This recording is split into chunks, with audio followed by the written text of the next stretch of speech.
Hey, what's up, fellas? It's June 1st, 2022.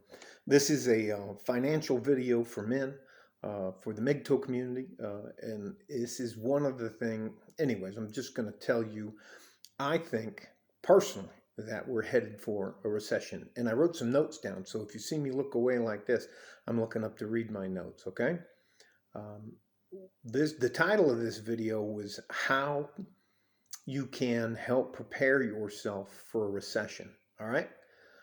That means that our economy is slowing down. And to combat inflation, the Fed, the central bank of the United States, has to raise interest rates, which means you have to go over your budget, not every once in a while. I'd say at least twice a month to reassess the things that you can cut out of your budget so you can keep a hold of some more of your money. The second thing I'm going to tell you is you should put off buying a big ticket item like a house or a car.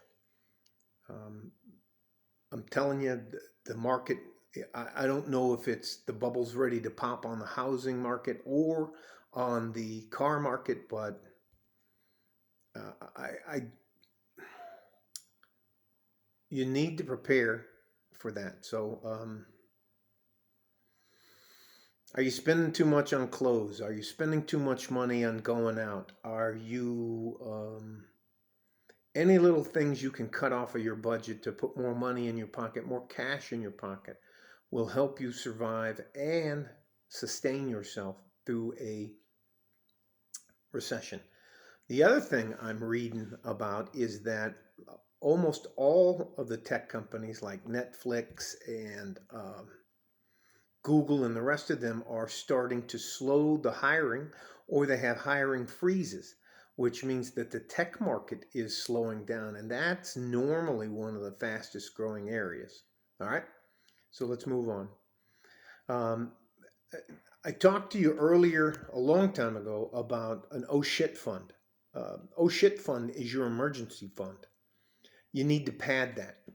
I used to tell you that about 10% of your money is yours to keep for the rest of your life. Well, in a recession, should you just need to pad. I'm not trying to give you all the doom and gloom, okay? I hope the recession doesn't hit, but I'm pretty sure in a couple months we're going to be in a recession.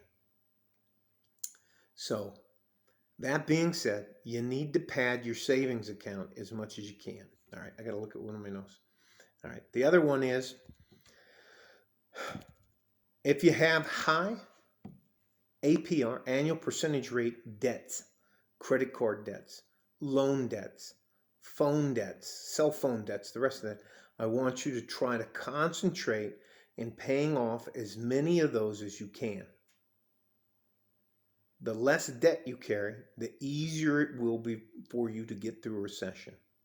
Some of these companies that you're dealing with, they have a caveat in the contract where it says you're under an adjustable APR, and you can see your annual percentage rate without your consent, without any regard, go from, like, say, I think my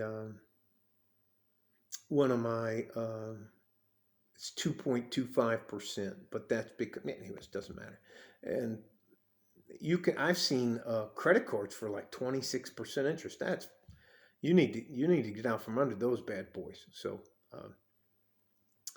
you should also keep up your usual contributions. If you have a 401k, a Roth IRA, or anything else like that, you should keep those contributions going in on a regular basis. If you're at a point where you can invest, I'm not doing anything else with cryptocurrencies. I'll survive on the bitcoins that I have, and if they start heading way down towards, I'm gonna take a fucking look at them while I'm talking to you here. I'm gonna give you a live readout. I just found out through Coinbase that they can hang on to my stake in Ethereum 2 for uh, up to 3.5 years. I It's like my Ethereum is $1,832 a share. Bitcoin's actually right now, at this moment, under $30,000 a share, man. Anyways, I'm gonna fucking turn that off before I. Anyways, another thing is if you can build up some of your skills on your resume.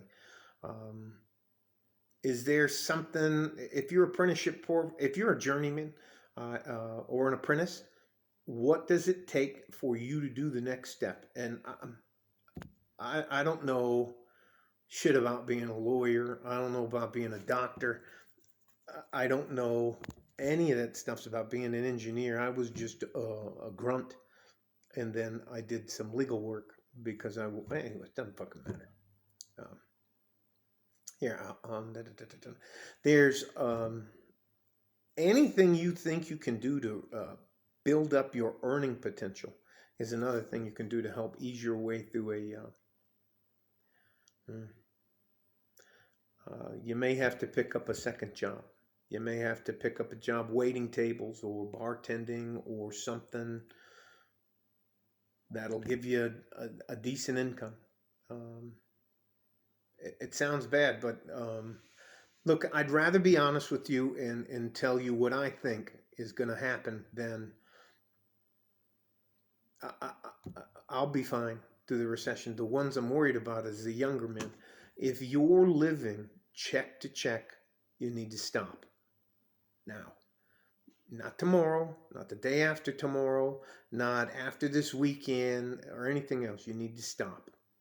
You need to have a budget. 10%, I would say now at least 15 to 20% of all your money is yours to save and keep. Just till we get through this recession, then you can go back to the 10%. Pay off as many debts as you can, especially high interest debts, because they can increase the APR without annual percentage rate without telling you anything.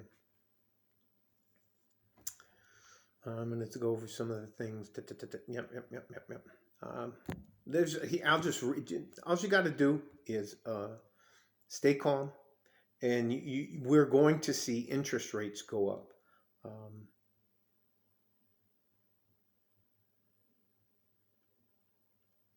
You don't panic. Don't increase your debts. Don't buy a new car.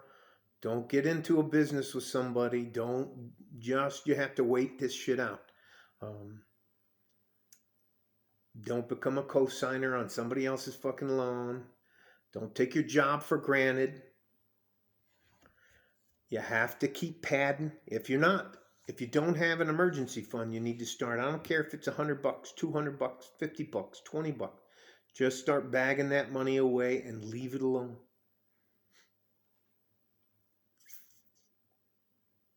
Yeah, you got to decrease your expenses. And you got to have a budget. And you got to be able to adjust your budget down to being what we call codo in Spanish. They do like this. Codo means you got to become a tightwad. You don't have to eat more than once or twice a day. You don't need new cars. You don't need jewelry. You don't need a new car. You need to be careful. Again, this is not all doom and gloom. Let's hope that they don't raise. From the Fed, our central bank is going to raise rates again. So, yeah. I remember when they were loaning money for a house at like 1.9. I remember car loans at 1.79. You're not going to see any of that. And don't get yourself trapped into more debt that you can handle. All right? When the economy slows down, you got to kind of be very wary. And if you can find yourself some extra cash, I'm not talking about robbing a bank. Don't do that. It's not worth it. No, I'm not going to tell you any more about that. Side job, a cash job. Just be safe. Take care of each other if you can. If you can't, take care of yourself. I personally believe we are headed for a recession. That means that our economy's slowing down. It's not the end of the world, but you don't want to get caught with your ass hanging out. You don't want to have a brand new car and a car payment that's $700, and that's like a fifth of your income. You don't want that right now. Fix your old car up a little bit. Don't take on any big debts. Don't buy into anything till this blows over. All right? I don't know how long it's going to last, but this is one of the things I think I can help you with. I have been asked out before because I was living check to check, living like this, living on the edge of my money. And I don't have to worry about that now. But if you can, bring down your debt. Our goal, hopefully, is to be debt free. But if that's unrealistic, then I understand. But cut other things out. All right? Stay safe and healthy. Take care of each other if you can. If you can't, take care of yourself. Like a fart in a G string. From West Texas, El Paso, I'm out of here. Bye-bye.